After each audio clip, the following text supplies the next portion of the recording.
Janata Dal United की हार का मसला नहीं है। सिर्फ हार तो होता जब अभिषेक झा दूसरे नंबर पे आते हैं, यहाँ चौथे नंबर पे चले गए, बिल्कुल छिटा गए। जो अभी ये बड़बोलापन में बयान दे रहे हैं कि राजपूतों को आप ताक पर रखिएगा तो ये होगा वो होगा, यही आनंद मोहन के बारे में चर्चा हो रही थी कि इन्होंने शिवहर में और सीतामढ़ी के इलाके में राजपूतों की गोलबंदी राकेश रोशन के पक्षवादिता इस स्तर पे है कि राजपूत के लॉबी को मजबूत करने के लिए पार्टी हो कुछ हो उसको ये लोग ताक पे रख देते हैं। और इसकी चर्चा कुशवाहा वोट नहीं देता है, हमको यादव वोट नहीं देता है, हमको मुसलमान वोट नहीं देता है और हम इनके लिए काम नहीं करेंगे। इसके अलावा ललन सिंह तो कह दिए मुजफ्फरपुर में कि मुसलमान तो जदयू को कह रहे हैं कि राजपूतों को ताक पर रखने वाली बात। यही आनंद मोहन है जो अभी कुछ दिन पहले चिराग पासवान को टारगेट पे लिए हुए थे। नीतीश कुमार की पार्टी में सब कुछ सही नहीं है और इसका बहुत दूरगामी परिणाम देखिएगा 2025 के विधानसभा चुनाव में। स्नातक निर्वाचन उपचुनाव जिसकी चर्चा पिछले कई दिनों से लगातार हो रही थी, ये उपचुनाव समाप्त हो गए हैं, रिजल्ट आ गए हैं। बंशीधर बृजवासी वहां पर निर्दलीय उम्मीदवार के रूप में खड़े थे। ये ऐसे व्यक्ति थे जिनका नाम ही कोई नहीं ले रहा था, लेकिन अचानक से इनको जो वोट मिले, जिसके बाद से चर्चाएं तेज हो गई कि आखिरकार जनता दल यूनाइटेड से लेकर के एनडीए गठबंधन के तमाम साथी जब उतर गए हैं इस मैदान में अभिषेक झा को जिताने के लिए, तो बंशीधर बृजवासी जीत कैसे गए। अब इस हार के बाद जनता दल यूनाइटेड में गजब की बेचैनी है कि भाई कौन है ऐसा व्यक्ति है जो भीतर घात करके अभिषेक झा को हरवा दिया है। अभिषेक झा जनता दल यूनाइटेड के उम्मीदवार थे और उन्होंने अपना दुखड़ा आज सोशल मीडिया पर आखिरकार व्यक्त कर ही दिया। उन्होंने सोशल मीडिया पर लिखा कि सच में जदयू के अंदर ही या एनडीए गठबंधन के अंदर ही कुछ ऐसे व्यक्ति थे जो भीतरघात करते रहे थे। अब देखिए इस हार के बाद जदयू के तमाम बड़े बड़े नेताओं के बयान आ रहे हैं। आनंद मोहन कह रहे हैं कि राजपूतों को बंधुआ मजदूर समझोगे तो यही होगा। जिस देवेश चंद्र ठाकुर की सीट पर लड़ रहे थे अभिषेक झा, वो कहते हैं कि हमें जो जदयू का कोर वोट बैंक है लौकुश समीकरण से वोट चाहिए ही नहीं, हमें मुसलमानों का वोट चाहिए ही नहीं, हमें यादवों का वोट चाहिए ही नहीं, तो चाहिए किसका वोट।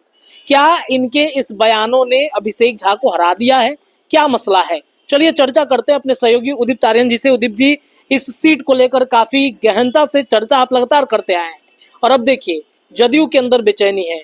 कोई राजपूत कह रहा है कि भाई हमें आप अछूता नहीं कर समझ सकते हैं, कोई लौकुश कह रहा है कि हमें अछूता नहीं समझ सकते हैं। क्या माजरा चल रहा है जदयू के अंदर? देखिए जनता दल यूनाइटेड की हार का मसला नहीं है। सिर्फ हार तो होता जब अभिषेक झा दूसरे नंबर पे आते हैं, यहाँ चौथे नंबर पे चले गए, बिल्कुल छिटा गए पूरी तरीके से। ये दर्द नीतीश कुमार को हो रहा है और ये दर्द ऐसा है कि इस दर्द को आज अभिषेक झा ने अपने सोशल मीडिया पर लिखा भी। मैं सुबह ही पोस्ट पढ़ रहा था, उन्होंने हालांकि वो लिखे हैं कि सभी को धन्यवाद, जीतने वाले को शुभकामना दिए हैं, लेकिन उन्होंने बीच में एक लाइन लिखा है जिसमें वो उन लोगों को भी धन्यवाद कर रहे हैं कि आपने मुझे सिखाया कि भीतरघात क्या होता है।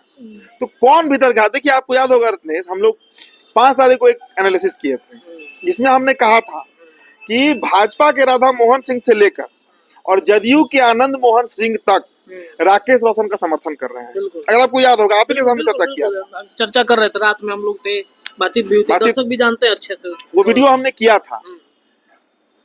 आनंद मोहन जो अभी ये बड़बोलापन में बयान दे रहे हैं कि राजपूतों को आप ताक पर रखिएगा तो ये होगा वो होगा, यही आनंद मोहन के बारे में चर्चा हो रही थी कि इन्होंने शिवहर में और सीतामढ़ी के इलाके में राजपूतों की गोलबंदी राकेश रोशन के पक्ष में किया। चर्चा हो रही थी, आम वोटर चर्चा कर रहे थे। राधा मोहन सिंह जो सांसद है वहां से मोतिहारी से जी, बीजेपी के मतलब भीष्म पितामह कहे जाते हैं। पता नहीं 8वां बार के 9वां बार जीते हैं, इस बार 9वां बार जीते हैं। इसके पहले भी एमएलसी के चुनाव में उन्होंने यही खेल किया था। तो इनमें जातिवादिता इस स्तर पे है कि राजपूत के लॉबी को मजबूत करने के लिए पार्टी हो कुछ हो उसको ये लोग ताक पे रख देते हैं और इसकी चर्चा बड़ी खुलेआम होती है उस इलाके में। ये कोई मैं अपने मन का मनगढ़ंत बात नहीं कर रहा हूँ, ना इन पे आरोप लगा रहा हूँ, ये चर्चा है इस बात को लेकर।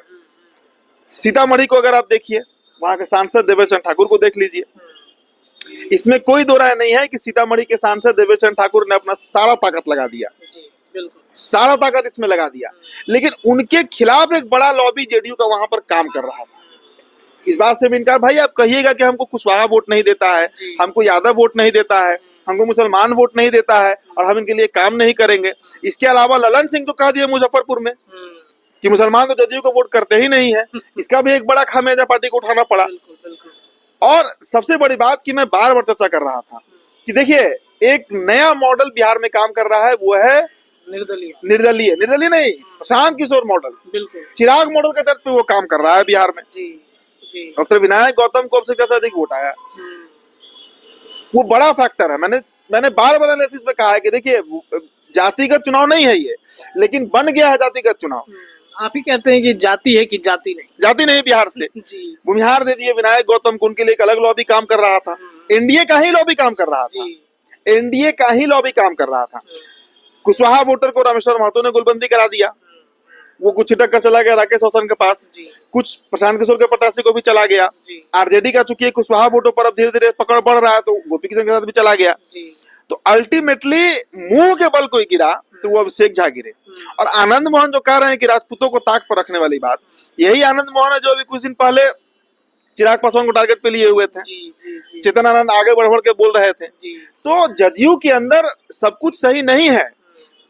देखिए मॉरल ऑफ द स्टोरी यही है, हमने लगातार चर्चा किया है कि एक तरफ संजय झा एक अलग लॉबी बना रहे हैं जिसमें तमाम सांसद जा रहे हैं अमित शाह के साथ भोज करने के लिए, उपेंद्र कुशवाहा मौजूद है, मांझी जी मौजूद है, चिराग मौजूद है।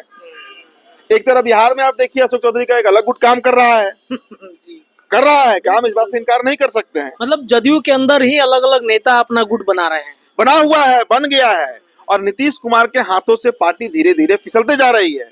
अब सोचिए तिरहुत अगर निकल गया नीतीश कुमार के हाथ से, 1.5 दशक से ये सीट जेडीयू के पास रहा है, 1.5 दशक से, और वो सीट निकल गया वो भी उपचुनाव में। और वो उपचुनाव कब हुआ? जब 4 सीटें एनडीए जीती है बिहार में, उसके बाद हुआ है ये उपचुनाव। तो इसमें आप क्या आकलन लगाते हैं? देखिए जदयू के अंदर एक बहुत बड़ा लड़ाई है, एक बहुत बड़ी लड़ाई है पार्टी को लेकर, वर्चस्व को लेकर, पार्टी में जगह को लेकर, पार्टी के प्रथम सीट को लेकर ये लड़ाई चल रही है। और इसमें कई नेता एक दूसरे के खिलाफत में काम कर रहे हैं। कभी देवेश ठाकुर किसी के खिलाफ बयान देते हैं, कभी एक लॉबी देवेश ठाकुर के खिलाफ काम करने लगता है, आनंद मोहन सिंह अपना राग अलाप रहे हैं, संजय झा अपना राग अलाप रहे हैं दिल्ली में, उसमें ललन सिंह भी सुर मिलाए हुए हैं। तो बहुत बड़ा एक नेक्सस है जो जेडीयू के अंदर काम कर रहा है और उसका खामियाजा नीतीश कुमार को उठाना पड़ा। अच्छा, हमने देखा कि लास्ट में रामेश्वर महतो भी उतर गए खिलाफत में, जदयू के ही खिलाफत में उतर गए थे, और सबसे ज्यादा ये देवेश चंद्र ठाकुर के खिलाफत में उतर गए थे। तो वो भी एक बड़ा डैमेज है। लौकुश समीकरण से आते हैं और सीतामढ़ी में उनकी पकड़ अच्छी है, अति पिछड़ों। बिल्कुल बिल्कुल, देखिए लौकुश तो वोट टूटा ही है वहां पर। कुछ चला गया गोपी किशन के साथ, कुछ चला गया राकेश रोशन के साथ। हालांकि राकेश रोशन को बहुत कम वोट आया, शायद 5000 के आसपास वोट आया था, 4800 या 5000 के आसपास, बहुत, हम 5000 मान के चलिए कि 5000 के आसपास उनको वोट आया था।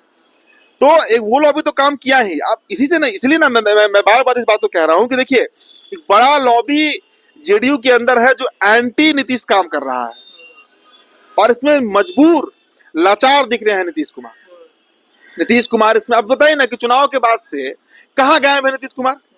ना कहीं दिख रहे हैं, ना इस पर कोई बयान आया। महिला संवाद यात्रा भी स्थगित फिलहाल के लिए हो गया है। तो पार्टी का राष्ट्रीय अध्यक्ष भी है, बिहार के मुख्यमंत्री भी है, और शायद ये भारी पड़ रहा है नीतीश कुमार को। इतनी बड़ी दो जिम्मेदारी, एक तरफ पार्टी को भी लेकर चलना है। पहले तो ललन सिंह थे तो इससे मुक्त थे नीतीश कुमार, सारे फैसले ललन सिंह ले रहे थे, उसके पहले आरसीपी सिंह ले रहे थे। अब नीतीश कुमार अपने माथे पर सब ले लिए, और जो उनके स्वास्थ्य का तकाजा है वो भी एक बड़ा फैक्टर बन रहा है कि एक तरफ बिहार को भी देखना है, भाई आप मुख्यमंत्री हैं, एक तरफ आपको पार्टी को भी देखना है, पार्टी भी आपकी प्रायोरिटी है क्योंकि विधानसभा चुनाव सर पे है। तो कई फैक्टर एक तरीके से काम कर रहा है। और देखिए बेलागंज सीट भी सुरेंद्र यादव हारते नहीं, लेकिन वहां पर पूरा ताकत अशोक चौधरी ने लगा दिया, बीजेपी ने लगा दिया, इसलिए वो सीट निकल गया। तो वो सीट भी जेडीयू हार रही थी, रुपौली हार ही गई, कलधार मंडल हार गए वहां पे एक निर्दलीय प्रत्याशी से। तो जनता दल यूनाइटेड के अंदर की स्थिति, चूंकि देखिए संगठन, अभी मनीष वर्मा का यात्रा भी रोक दिया गया, तो वो एक अलग ही सरदर्द बना हुआ है नीतीश कुमार के लिए, चर्चा हो रही है इसकी। तो कई फैक्टर्स हैं रत्ने, जिसके चलते हम ये बात कह रहे हैं कि नीतीश कुमार की पार्टी में सब कुछ सही नहीं है और इसका बहुत दूरगामी परिणाम देखिएगा 2025 के विधानसभा चुनाव में देखने को मिलेगा। और अगर नीतीश कुमार पलटा पलटी मारते हैं। अच्छा, नीतीश कुमार खामोश हैं, कुछ बड़े फैसले की तरफ हैं क्या नीतीश? चाह के भी नहीं ले पाएंगे, वो चाह कर भी फैसला अभी नहीं ले सकते हैं। मान लीजिए कि फैसला नहीं लिया और दिल्ली के 12 सांसद में 10 सांसद पलट ही गए बीजेपी के साथ, तो क्या करेंगे? अगर मान लीजिए फैसला नहीं लिया और इधर अशोक चौधरी जो है कुछ विधायक तोड़कर कहीं निकल लिए, तब क्या करेंगे? तो सरकार भी यहाँ नहीं बनेगी, तो सारा गुड़ हो जाएगा। तो अभी कोई फैसला वैसे लेंगे नहीं, लेकिन हाँ ये जरूर है कि कुछ ना कुछ उनके दिमाग में चल जरूर रहा होगा। ओवरबर्डन है इस उम्र के तकाजे पर पार्टी का राष्ट्रीय अध्यक्ष भी होना और सीएम भी होना और साथ में लेकर चलना, तो ये बहुत मुश्किल है नीतीश कुमार के लिए। और इसीलिए देखिए 2024 लोकसभा चुनाव के बाद से ही पार्टी की स्थिति गड़बड़ाई है, ज्यादातर स्थिति गड़बड़ाई है, और उसका ये परिणाम दिखा तिरहुत में कि 1.5 दशक से जो सीट जेडीयू के पास थी वो भी हाथ से निकल गए। चलिए, तो नीतीश कुमार के लिए परीक्षा की ये घड़ी है। एक तरफ पार्टी संभालना है, दूसरे तरफ बिहार के चुनाव में जनता दल यूनाइटेड को मजबूत करना है, और तीसरे तरफ पार्टी के अंदर चल रही तमाम जो गतिविधियां हैं जो टूट के तरफ ले जा रही हैं उसे भी संभालना है। नीतीश कुमार चुप हैं, जरूर कुछ बड़े फैसले की तरफ हैं। तिरहुत स्नातक निर्वाचन उपचुनाव के हार के बाद जदयू में दो फाड़ की स्थिति मचती हुई दिख रही है। फिलहाल इस चर्चा में इतना ही, लेकिन चर्चाएं लगातार जारी है। अपनी राय कमेंट में रखिए। बहुत बहुत धन्यवाद।